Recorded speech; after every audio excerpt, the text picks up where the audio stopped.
오타니 쇼헤이의 계약에는 다른 선수들의 계약에서는 쉽게 보기 힘든 조항이 하나 들어가 있는데요. 바로 키맨이라는 조항입니다. 오타니가 계약을 맺을 당시 구단에서 중요한 역할을 하던 특정 인물이 더 이상 팀에 남아있지 않을 경우 선수가 계약을 중도에 끝내고 다시 FA 시장에 나갈 수 있는 옵트아웃 조항을 포함한 겁니다. 오타니의 경우 이 조항이 적용되는 대상은 두 명으로 바로 LA 다저스의 구단주 마크 월터와 앤드루 프리드먼인데, 여기에는 한 가지 변수가 있습니다. 만약 구단주인 월터가 다저스를 매각하게 된다면 오타니에게도 선택의 순간이 찾아올 수 있다는 겁니다. 하지만 현재까지 나온 이야기를 종합하면 실제로 오타니가 그 권리를 행사해 다저스를 떠날 가능성은 상당히 낮아 보인다는 것이고요. 그런데 이 이야기가 갑자기 불거진 건 월터의 예상 밖 레이커스 매각 때문인데요.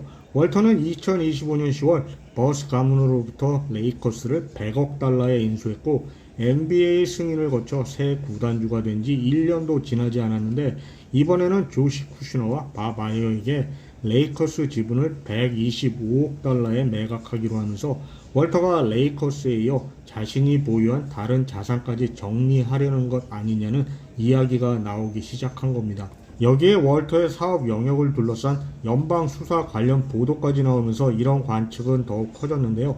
다른 기업들과 관련된 세금 사기 의혹으로 연방 조사를 받고 있다는 이야기에 이어 블룸버그에서는 월터가 증권거래위원회의 조사를 받고 있는 대출금 상환 자금을 마련하려 했다는 내용까지 전해지고 있고요.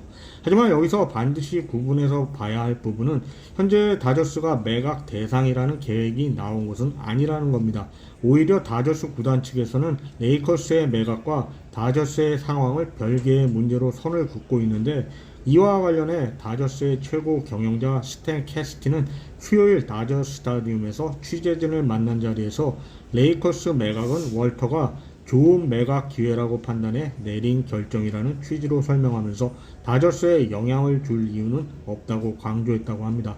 그러니까 두 구단은 완전히 별개의 상황에 놓여 있고 다저스와 관련해 현재 변화가 있거나 예정된 것도 없다는 설명으로 보입니다.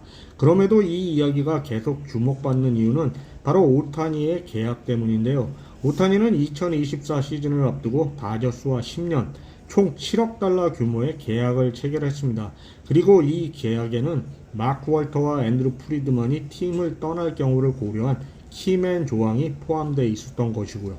따라서 월터가 다저스를 매각하면 오타니에게는 계약을 다시 선택할 수 있는 옵트아웃 권리가 생길 수 있는 것이죠. 그런데 여기서 흥미로운 점은 보통 선수가 옵트아웃을 사용하는 가장 대표적인 이유로는 다시 FA 시장에 나가 자신의 가치를 높이거나 더 좋은 조건을 제시하는 팀을 찾고 기존 계약보다 더 큰 규모의 계약을 이끌어낼 수 있는 기회를 얻기 위해서인데, 오타니는 자신이 원하는 야구 환경과 경기력 그리고 팀의 성과를 더 중요하게 보고 있다는 점에서 차이가 있다는 겁니다. 그런 오타니에게 다저스는 자신이 원했던 야구 환경을 실제로 경험하게 해준 팀으로 자리 잡게 된 것이고요. 그렇기 때문에 계약에 옵트아웃 조항이 있다고 해서 오타니가 곧바로 계약을 포기하고 새로운 팀을 찾아 나설 것이라고 단정하기 어렵다는 것이죠. 결국 이번 이슈에서 중요한 것은 오타니가 옵트아웃 조항을 실제로 사용할 가능성이 얼마나 되느냐인데, 오타니는 이미 엄청난 규모의 계약을 확보했고 무엇보다 야구 외적인 투입에서도 다른 야구 선수들을 크게 앞서는 것으로 알려져 있는 만큼 오타니가 단순히 경제적인 이유만으로 FA 시장에 다시 나갈 거라고 보기는 어렵고, 오히려 지금까지 다저스가 오타니에게 제공해온 환경과 그 안에서 만들어낸 성과가 더 큰 의미를 가질 가능성이 높다고 보는 게 맞지 않을까 싶습니다. 팀은 오타니의 계약 구조를 활용해 전력을 보강했고, 오타니 역시 그 안에서 개인적인 성공과 팀의 성공을 동시에 경험했으니까요. 두 번의 리그 MVP와 두 번의 월드 시리즈 우승이라는 결과가 바로 그걸 보여주었고요. 따라서 지금까지의 과정을 보면 오타니가 다저스를 떠날 가능성을 이야기하는 건 이른 판단에 가깝다는 생각입니다. 7억 달러라는 거대한 계약을 맺으면서도 지급을 뒤로 미루는 선택을 했고, 덕분에 다저스는 팀 전력을 강화할 수 있는 여지를 확보할 수 있었습니다. 그렇게 만들어진 팀에서 오타니는 현재 자신이 원했던 수준의 성공을 경험하고 있고요. 그래서 키맨 조항은 분명 계약서에 존재하는 중요한 안전 장치이지만 그것 자체가 오타니의 이탈을 의미하는 것은 아닐 거란 겁니다. 월터의 레이커스 매각만으로 다저스 매각을 예상할 근거도 없고 설령 매각이 이루어지더라도 오타니가 팀을 떠날 가능성은 낮고요. 물론 상황은 언제든 바뀔 수 있습니다.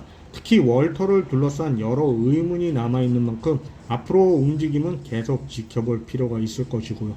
아무튼 현재 오타니의 선택을 전망한다면 오타니가 다저스를 떠날 이유보다 남아있을 이유가 훨씬 선명하게 보인다는 겁니다.